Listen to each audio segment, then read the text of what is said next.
Russia Ukraine യുദ്ധ സമയത്ത് ഇറാനാണ് നിരവധി ഡ്രോണുകളും മറ്റും കൊടുത്ത് റഷ്യയെ സഹായിച്ചത്. ഇപ്പോൾ ഇറാൻ ഏതാണ്ട് ഒറ്റപ്പെട്ട അവസ്ഥയിലാണ്. അതുകൊണ്ട് റഷ്യയുമായി കുറച്ച് കൂടുതൽ അടുക്കാനുള്ള ശ്രമം നടക്കുന്നു. പെസഷ്കിയൻ റഷ്യയിലേക്ക് ചെല്ലുന്നു, പുതിയ ഉടമ്പടികളിൽ ഒപ്പിടുന്നു. അപ്പം ഇറാന് പേടിയുണ്ടോ? ഇറാനും പേടിയുണ്ട്, അതിൽ സംശയമൊന്നുമില്ല. പണ്ടൊക്കെ എന്തെങ്കിലുമൊക്കെ പറഞ്ഞ് പെപ്പടാച്ചി കാണിച്ച് പേടിപ്പിച്ച് നിന്നിരുന്ന ആ സമയം കഴിഞ്ഞു. കാരണം എന്താണെന്ന് വെച്ച് കഴിഞ്ഞാൽ ഇസ്രായേൽ തന്നെ 2 പ്രാവശ്യം തിരിച്ചങ്ങോട്ട് ആക്രമിച്ചല്ലോ. അപ്പോൾ ഇറാൻ ആദ്യം ആർക്കെങ്കിലും തൊടാൻ പേടിയായിരുന്നു. കാരണം അവരുടെ ഒരു സൂയിസൈഡ് ഒരു സൈക്കോളജിയും മെൻറ്റാലിറ്റിയും ഒക്കെ ആയിരുന്നല്ലോ. എവിടെയെങ്കിലും പോയി കയറിയിട്ട് എന്തെങ്കിലും കാണിക്കുക എന്നുള്ളൊരു ഇതുണ്ടായിരുന്നു. പക്ഷെ ഇപ്പോൾ ആ ഭയം അവിടുത്തെ ഇറാനിലെ ജനങ്ങൾക്ക് നഷ്ടപ്പെട്ടു, പുറത്തുള്ള ആൾക്കാർക്ക് നഷ്ടപ്പെട്ടു. ഇറാനിലെ ജനങ്ങൾക്ക് നഷ്ടപ്പെട്ടു എന്ന് പറഞ്ഞാൽ അവിടെ 2 സുപ്രീം കോടതി ജഡ്ജിമാരെ ഈയിടെ വെടിവെച്ചു വന്നു നാട്ടുകാർ. അപ്പോൾ അവിടുത്തെ ആൾക്കാർക്ക് തന്നെ അവിടുത്തെ ഗവൺമെൻറ്റിനോടുള്ള ആ ഭയം നഷ്ടമായി. അത് ആ ഒരു ഫിയർ സൈക്കോസിസ് എന്ന് പറയുന്നത് മാറി. അതേപോലെ രാഷ്ട്രങ്ങൾക്കും അത് തന്നെയാണ് സംഭവിച്ചത്. ഇപ്പോൾ ഇറാൻ്റെ ഇമ്പോർട്ടൻസ് വളരെ കുറഞ്ഞു പോയ പോലെ ഐസൊലേറ്റഡ് ആയ ഒരു ഫീലിംഗ് ഇറാനെ വല്ലാതെ അലോസരപ്പെടുത്തുന്നുണ്ട്.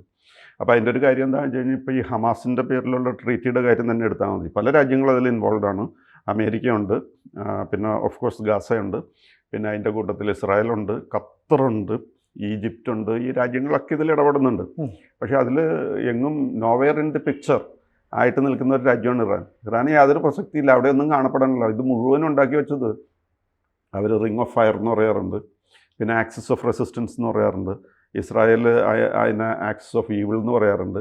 ഇങ്ങനെ ഒരുപാട് രാഷ്ട്രങ്ങളെയൊക്കെ കൂടെ നിർത്തി പ്രോക്സി ആയിട്ട് ഉപയോഗിച്ചിട്ട് ഇപ്പോൾ വന്നു കഴിഞ്ഞു സൈൻ ചെയ്യേണ്ട സമയം വന്നു കഴിഞ്ഞപ്പോൾ ഇറാൻ വെറുതെ വേപ്പല പോലെ ആയിപ്പോയി എന്നാണ് ഇപ്പോൾ കണ്ടാത്ത വന്നത്. ഇറാൻ്റെ പേരാരും പറയുന്നില്ല, ഇറാൻ്റെ ഒരു ഫോട്ടോയിലും കാണപ്പെടുന്നുമില്ല ഇറാൻ്റെ ആരും. അങ്ങനെയാണ് ഇപ്പോൾ ഈ ഇത് ഹമാസായിട്ടുള്ള പ്രശ്നം തീരുന്നത്. അപ്പോൾ അതുകൊണ്ട് ഇറാന് ഒരു സൗഹൃദം ആവശ്യമാണ്, ആരെങ്കിലും സുഹൃത്തായിട്ട് കിട്ടണം. അപ്പോൾ അവർ നോക്കുമ്പോൾ ഏറ്റവും പറ്റിയ പാർട്ടി എന്ന് പറഞ്ഞു കഴിഞ്ഞാൽ കുറച്ച് ശക്തിയും ഉള്ള സുഹൃത്തെന്ന് പറഞ്ഞാൽ റഷ്യയാണ് പോസിബിളായിട്ടുള്ളത്. കാരണം മറ്റേ ഉള്ള പ്രോക്സീസ് എന്നൊക്കെ പറഞ്ഞാൽ അവരെ കൊണ്ട് കഴിവൊന്നുമില്ലല്ലോ. അപ്പോൾ അങ്ങനെ റഷ്യയായിട്ട് അടുക്കാനായിട്ടുള്ള ശ്രമങ്ങൾ നടത്തുന്നു. അതിൻ്റെ ഇടയ്ക്ക് അവരുടെ പ്രസിഡൻറ്റ് മാസൂദ് പെഷസ്കിയാൻ അദ്ദേഹം റഷ്യ സന്ദർശിച്ചു. ആദ്യം തന്നെ സന്ദർശിച്ചത് അവിടുത്തെ ഈ പ്രൈം മിനിസ്റ്ററെയാണ് കണ്ടത്.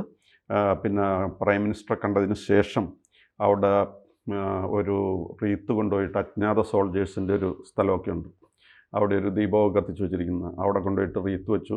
അപ്പോൾ റഷ്യൻ ഹീറോസിനെ ഇറാൻ ഓണർ ചെയ്യുന്ന ഒരു സാഹചര്യം വന്നു. അപ്പോൾ അദ്ദേഹം ആദ്യം കണ്ട ആളെന്ന് പറഞ്ഞു കഴിഞ്ഞാൽ റഷ്യൻ പ്രൈം മിനിസ്റ്ററാണ്. അദ്ദേഹത്തിൻ്റെ പേര് മിഖായിൽ മിഷുസ്റ്റിൻ എന്നാണ്. അതിനുശേഷമാണ് നമ്മുടെ സാക്ഷാൽ പുടിനെ കണ്ടത്. അപ്പോൾ പുടിൻ കണ്ടപാടെ വളരെ ലോഹ്യത്തിൽ അദ്ദേഹം ഗ്രേറ്റ് ചെയ്ത് സലാം അലൈക്കും എന്നൊക്കെ പറഞ്ഞിട്ടാണ്. സലാം അലൈക്കും എന്നൊക്കെ പറഞ്ഞ് നല്ല സൂചിപ്പിച്ച് മീറ്റിങ്ങൊക്കെ നടത്തി. പിന്നെ പെഷസ്കിയാൻ അവിടെ നിന്ന് കണ്ട് പറഞ്ഞു നമുക്ക് പല രീതികളിലും നമ്മൾക്ക് കൾച്ചർ ഷെയർ ചെയ്യുന്നുണ്ട്, എക്കോണമി ഷെയർ ചെയ്യുന്നുണ്ട്, ഹ്യൂമാനിറ്റേറിയൻ റിലേഷൻഷിപ്പ് ഷെയർ ചെയ്യുന്നുണ്ടെന്നൊക്കെ പറഞ്ഞ് കുറച്ച് ഡിപ്ലോമാറ്റിക് ജാർഗണൊക്കെ പറഞ്ഞു. പിന്നെ അതിനുശേഷം അവർ വേറെ ചില കാര്യങ്ങളും ഡിസ്കസ് ചെയ്തു. അപ്പോൾ അതിലൊന്ന് എക്സിസ്റ്റിംഗ് ടൈസാണ്. ഇറാനും അതേപോലെ ഈ പറയുന്ന റഷ്യയായിട്ട് വളരെ കാലമായിട്ട് നല്ല അടുപ്പത്തിലാണ് പോയിക്കൊണ്ടിരിക്കുന്നത്. അപ്പോൾ അതിൽ ഒരു കാര്യം ഇപ്പോൾ ചെയ്യാൻ പോകുന്നത് ഈ ട്രേഡ് നല്ല രീതിയിൽ വളർത്തുക എന്നുള്ളതാണ്. അപ്പോൾ അതിന് വേണ്ടിയിട്ട് അവർ ഒരു റെയിൽവേ കണക്ഷൻ ആരംഭിക്കുകയാണ്. അത് റഷ്യയിൽ നിന്നും ആരംഭിക്കും, ഇറാനിൽ കൂടെ അസർബൈജാനിൽ കൂടെ വന്നിട്ട് ഇറാൻ്റെ ഹാർട്ട് ലാൻഡിലൂടെ പാസ് ചെയ്ത് പേർഷ്യൻ ഗൾഫിലെത്തി അവിടെ നിന്നും കപ്പൽ വഴി മുംബൈയിലേക്ക് സാധനങ്ങൾ കൊണ്ടുവന്ന് തിരിച്ചും ചെയ്യും. അങ്ങനെ ഒരു പുതിയ റെയിൽവേ ലൈനിൻ്റെ അങ്ങനെ ട്രേഡ് നല്ലപോലെ വളർത്താനായിട്ടുള്ള ഒരു പദ്ധതി അവർ പ്ലാൻ ചെയ്യുന്നുണ്ട്. അപ്പോൾ അവിടെ നിന്ന് വരുന്ന സാധനങ്ങൾ മുംബൈ വരെ എത്തും. ആ രീതിയിലാണ് ഇപ്പോൾ പ്ലാൻ ചെയ്യുന്നത്. അതാണ് ട്രേഡിൻ്റെ കാര്യത്തിൽ ചെയ്യുന്നത്. പിന്നെ മിലിറ്ററിയുടെ കാര്യത്തിൽ നമുക്കറിയാമല്ലോ, കുറേ നാളായിട്ടുള്ള കോപ്പറേഷൻ ഉണ്ട്. ഇപ്പോൾ യുക്രൈൻ്റെ അറ്റാക്ക് നടന്നു കഴിഞ്ഞപ്പോൾ റഷ്യക്ക് ഡ്രോൺസൊക്കെ കൊടുത്ത് സഹായം നൽകി. അത് പലരുടെയും ശത്രുത വിളിച്ചു വരുത്തുകയും ചെയ്തു. പിന്നെ അതുകൂടാതെ അവർ കോപ്പറേറ്റ് ചെയ്തിരുന്ന മറ്റൊരു മേഖലയാണ് സിറിയ. അപ്പോൾ സിറിയയിൽ 2 കൂട്ടരും കൂടി, ഇവർ 2 റഷ്യയും അതേപോലെ ഇറാനും കൂടിയാണ്. അവരുടെ കൂടെ മറ്റേ ലെബനോണിൽ നിന്നുള്ള ആൾക്കാരും ഉണ്ടായിരുന്ന ഹിസ്ബുള്ള, ഇവരൊക്കെ കൂടിയാണ് ഇറാനിലെ ഈ സിറിയയിലെ ഗവൺമെൻറ്റിനെ പിടിച്ചു നിർത്തിയിരുന്നത്. പക്ഷെ അതിപ്പോൾ അവസാനം വന്നപ്പോൾ പൊളിഞ്ഞു പോയി. പക്ഷെ എന്തായാലും കുറേ നാളത് വളരെ സക്സസ്ഫുള്ളായിട്ട് മുന്നോട്ട് പോയിക്കൊണ്ടിരുന്നു. അത് സിറിയയിൽ അവർ ആയുധ സംഭരണശാലയൊക്കെ ഉണ്ടായിരുന്നു. ഇടയ്ക്ക് ഇസ്രായേൽ അറ്റാക്ക് ചെയ്ത് തകർക്കുകയൊക്കെ ചെയ്തു. അത് തകർത്തു. പിന്നെ ഈ ഇറാൻ പക്ഷേ ഇസ്രായേലിൻ്റെ ആക്രമണത്തിൽ വളരെ വീക്കായി കഴിഞ്ഞപ്പോൾ ഇറാൻ ഇങ്ങോട്ട് ശ്രദ്ധിക്കാൻ സമയമില്ലാതായി. പിന്നെ റഷ്യ ആണെങ്കിൽ യുക്രൈനിൽ പെട്ടുപോയി. അപ്പോൾ അതുകൊണ്ട് അവർക്കും സഹായിക്കാൻ പറ്റാത്ത സാഹചര്യം കിട്ടിയ തക്കത്തിനാണ് ഇപ്പോൾ ഈ സിറിയ മോർ ദാൻ ഒരു ഹാഫ് എ സെഞ്ചുറിയിൽ കൂടുതൽ പിടിച്ചു വച്ചിരുന്ന ആൾക്കാർക്ക് അധികാരം നഷ്ടപ്പെട്ടു. അസദ് ഫാമിലിക്ക് മോർ ദാൻ 50 years അവർ ഭരിച്ചിരുന്നതാണ്. അപ്പോൾ അത് രാജ്യം വിട്ട് ഓടേണ്ടി വന്നു. അപ്പോൾ അങ്ങനെയൊക്കെ കുറേ പ്രശ്നങ്ങളുണ്ടായല്ലോ. പക്ഷെ എന്നാലും ഇവർ പറ്റാവുന്നിടത്തോളം സഹകരിച്ച് പോയിരുന്നു, സിറിയയുടെ കാര്യത്തിലായാലും യുക്രൈൻ്റെ കാര്യത്തിലായാലും. അപ്പോൾ അങ്ങനത്തെ ഒരു ലോഹ്യം നിലനിന്നിരുന്നു. പക്ഷേ വേറൊരു കാര്യം എന്താണെന്ന് വെച്ച് കഴിഞ്ഞാൽ, ഇങ്ങനെയൊക്കെ ലോഹ്യം ഉണ്ടെങ്കിലും മിലിറ്ററിയൊക്കെ അങ്ങോട്ടും ഇങ്ങോട്ടും സപ്പോർട്ട് ചെയ്യെങ്കിലും ഈ മ്യൂച്വൽ ഡിഫൻസ് പാക്റ്റ് എന്ന് പറഞ്ഞൊരു ഏർപ്പാടുണ്ട്. അത് റഷ്യക്ക് ഉള്ളത് ബെലാറസും അതേപോലെ നോർത്ത് കൊറിയയായിട്ടാണ്. അതായത് ബെലാറസിനെ ആരെങ്കിലും ആക്രമിച്ചു കഴിഞ്ഞാൽ റഷ്യ സഹായിക്കും, റഷ്യ ആരെങ്കിലും ആക്രമിച്ചു കഴിഞ്ഞാൽ ബെലാറസ് തിരിച്ച് സഹായിക്കും. അതേപോലെ തന്നെ നോർത്ത് കൊറിയനെ ആരെങ്കിലും ആക്രമിച്ചാൽ റഷ്യ സഹായിക്കും, റഷ്യ ആക്രമിച്ചു കഴിഞ്ഞാൽ നോർത്ത് കൊറിയ സഹായിക്കും.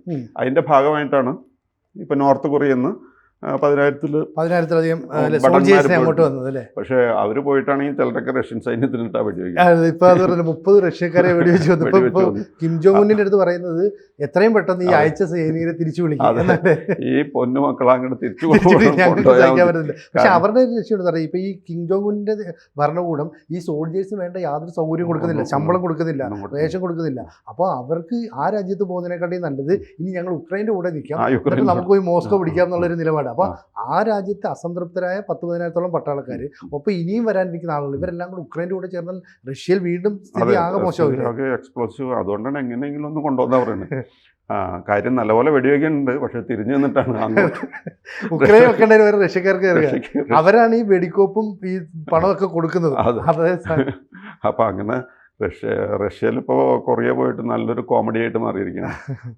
അപ്പോൾ അങ്ങനെ എന്തായാലും ഈ നോർത്ത് കൊറിയയും റഷ്യയായിട്ട് ഇങ്ങനത്തെ മ്യൂച്വൽ ഡിഫൻസ് പാക്ട് എന്ന് പറഞ്ഞൊരു ഏർപ്പാടുണ്ട്. പണ്ട് എനിക്ക് തോന്നുന്ന ഇന്ത്യക്കും നമുക്ക് ഇന്ത്യ റഷ്യ പണ്ടൊരു ട്രീറ്റി ഉണ്ടായിരുന്നത്, 25 years ഫ്രണ്ട്ഷിപ്പ് ട്രീറ്റി ഉണ്ടായിരുന്നു. അപ്പോൾ അത് പ്രകാരമാണ് ബംഗ്ലാദേശ് വാറിൻ്റെ സമയത്തൊക്കെ ഇന്ത്യയെ സപ്പോർട്ട് ചെയ്യാനായിട്ട് റഷ്യ വന്നത്. അപ്പോൾ അങ്ങനെയൊരു ചരിത്രമുണ്ട്. പക്ഷേ അങ്ങനത്തെ ഒരു ട്രീറ്റിക്ക് ഇറാന് താല്പര്യമില്ല എന്നാണ് പറയുന്നത്. ഇറാന് താല്പര്യമില്ലാത്താണോ റഷ്യക്ക് താല്പര്യമില്ലാത്താണോ എന്ന് അറിഞ്ഞൂടാ, പക്ഷേ പറയുന്നത് ഇറാന് താല്പര്യമില്ല എന്നാണ്. അതുകൊണ്ട് അങ്ങനത്തെ ഈ മ്യൂച്വൽ ഡിഫൻസ് പാക്റ്റ് എന്നുള്ള രീതിയിലേക്ക് വന്നിട്ടില്ല. പക്ഷേ മിലിറ്ററിയുടെയും അതേപോലെ തന്നെ ട്രേഡിൻ്റെയും കാര്യത്തിൽ അവർ തമ്മിൽ വലിയ തീരുമാനങ്ങൾ എടുത്തിട്ടുണ്ട്. അപ്പോൾ അവർ അതിന് വിളിച്ചിരിക്കുന്ന പേര് കോംപ്രഹെൻസീവ് സ്ട്രാറ്റജിക് പാർട്ട്ണർഷിപ്പ് അഗ്രിമെൻ്റ് എന്നാണ് ഇപ്പോൾ ഇവർ തമ്മിലുള്ള ട്രീറ്റിയുടെ പേര്. കോംപ്രഹെൻസീവ് സ്ട്രാറ്റജിക് പാർട്ട്ണർഷിപ്പ് എഗ്രിമെൻ്റ് എന്നാണ് ഇതിന് പേരിട്ടിരിക്കുന്നത്. അങ്ങനെ ട്രേഡിൻ്റെയും മിലിറ്ററിയുടെയും കാര്യത്തിൽ നല്ല ഒരു യോജിപ്പിലേക്ക് എത്തിയിരിക്കുകയാണ്. അതിന് പെഷസ്കിയാൻ തന്നെ ചെന്നിരുന്നു. പെഷസ്കിയാൻ എല്ലാവിധ എന്താ പറയുക പോംപ് ആൻഡ് പാജൻട്രി എല്ലാം ഉപയോഗിച്ചിട്ടാണ് അദ്ദേഹത്തെ സ്വീകരിച്ചത്. വളരെ ഊഷ്മളമായ സ്വീകരണം നൽകി. അങ്ങനെ ഇപ്പോൾ അവർ തമ്മിൽ വലിയ ലോഹ്യത്തിലാണ് നിൽക്കുന്നത്. ഇപ്പം നിലവിലിപ്പോൾ ഇറാന് മറ്റു രാജ്യങ്ങളുടെ ഒന്നും സഹായമില്ല, ഏതാണ്ട് ഒറ്റപ്പെട്ടു. അപ്പോൾ ഹമാസ്, ഹിസ്ബുള്ള, ഹൂത്തിയൊക്കെ വളർത്തിയത് ഈ ഇറാനാണെന്നുള്ളത് ലോകത്തിന് മുമ്പിൽ തുറന്നു കാട്ടപ്പെട്ടു.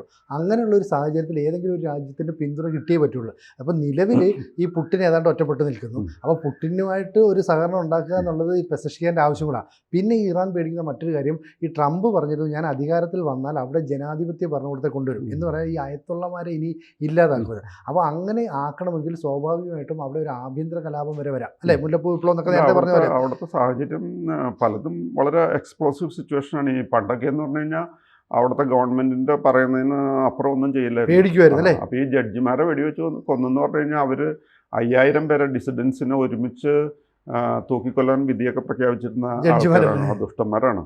അപ്പോൾ മാത്രമല്ല, ഇപ്പോൾ ഈ പുറത്തേക്ക് പോയ ഇറാനിലെ പുരോഗമന ചിന്താഗതിയുള്ള നിരവധി പേര് പുറം രാജ്യങ്ങളിൽ പോയി, യൂറോപ്യൻ കൺട്രീസിലേക്ക്. അപ്പോഴാണ് അവർ സ്വാതന്ത്ര്യം എന്താണെന്നും യൂറോപ്പിൻ്റെ ഒരു ഫ്രീഡം ഒക്കെ മനസ്സിലാക്കുന്നത്. അപ്പോൾ അതുകൊണ്ട് അവർ ആ സന്ദേശം ഇറാനിലേക്ക് എത്തിക്കുകയും ഇറാനിലെ വലിയൊരു വിഭാഗം ക്രൈസ്തവ മതത്തിലേക്ക് കൺവേർട്ട് ചെയ്യപ്പെടുകയും ചെയ്തു. 10 ലക്ഷം പേര് മാറി. അതുകൊണ്ടാണ് എയർപോർട്ടിൽ വെച്ച് ഒരു പെൺകുട്ടിയെ എടുത്ത് തലപ്പാവ് ധരിക്കാൻ അല്ല ഇതില്ല എന്ന് പറഞ്ഞപ്പോൾ അവൾ റിയാക്ട് ചെയ്തു. ആ ഷിയ പുരോഹിതനെ എടുത്തിട്ട് അടിച്ചു. മാത്രമല്ല, പണ്ടത്തെ കാലത്ത് ഈ ഷിയ പുരോഹിതനെതിരെ ഇങ്ങനെ വാക്കുകൊണ്ട് പോലും എതിർത്ത് സംസാരിച്ചിരുന്നതിൽ അവളെ ക്രൂരമായ പീഡനത്തിന് ഇരയാക്കിയത്. അപ്പം മൊത്തത്തിൽ മാറുകയാണ് ഇറാനിൽ നല്ല മാറ്റം വരുന്നുണ്ടെന്നാണ് മനസ്സിലാകുന്നത്. കാരണം മാത്രമല്ല, ഇപ്പോൾ ഈ ആയത്തുള്ളൊന്നും ഒരു ദൈവത്തിന്റെ ആരും അല്ല, കസിനും അല്ല, ബ്രദറിനിലോ അല്ല എന്നുള്ളത് ഇപ്പൊ മനസ്സിലായല്ലോ. കാരണം ഇതുപോലത്തെ നാശങ്ങളൊക്കെ ഇവിടെ സംഭവിക്കുന്നത് അതുകൊണ്ടാണ്. ആയത്തുള്ള റൂഹുള്ള ഖൊമൈനി 79 വന്നപ്പോൾ അദ്ദേഹത്തെ ദൈവത്തിന്റെ സ്വന്തം ആളായിട്ട് കണക്കാക്കിയിരുന്നു. പക്ഷെ ഇപ്പൊ ആ വിശ്വാസമൊക്കെ പതുക്കെ പോയിക്കൊണ്ടിരിക്കുകയാണ്. മാത്രമല്ല പ്രത്യേകിച്ച് സ്ത്രീകളിൽ. കാരണം സ്ത്രീകളുടെ മൈൻഡ് സെറ്റിനെ ഇൻഫ്ലുവൻസ് ചെയ്യണം എന്ന് പറഞ്ഞു കഴിഞ്ഞാൽ ഇന്റർനെറ്റും അതേപോലെയുള്ള ഈ വാട്സാപ്പും അതേപോലെയുള്ള കാര്യങ്ങളൊക്കെയാണ്. അപ്പൊ അതിൽ ലോകത്ത് വരുന്ന മാറ്റങ്ങൾ ആ സ്ത്രീകൾ രാജ്യത്തെ മനസ്സിലാക്കുന്നുണ്ട്. അതുകൊണ്ടാണ് സ്ത്രീകളെ കൺട്രോൾ ചെയ്യാൻ ഇത്രയും ബുദ്ധിമുട്ട്. ഇപ്പോഴും ആണുങ്ങൾ ചില ആൾക്കാർ വെള്ളിയാഴ്ച ഉച്ചയ്ക്ക് അവിടെ പോയിരുന്നിട്ട് അവരുടെ ഈ കുത്തുബ എന്ന് പറയുന്ന പ്രസംഗവും കേട്ട് അത് മാത്രം തലയെ കയറ്റി വെച്ചേക്കുന്നവരുണ്ട്.